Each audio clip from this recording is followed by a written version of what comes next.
Ayan, natupad din yung drawing namin. Nakapunta kami sa Tiempo, Arayat Branch. Ayan,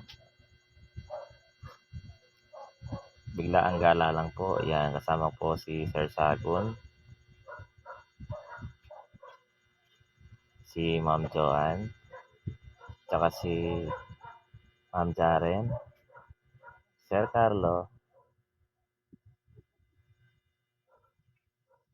Pinayo po namin talaga to para matikman itong Tiempo.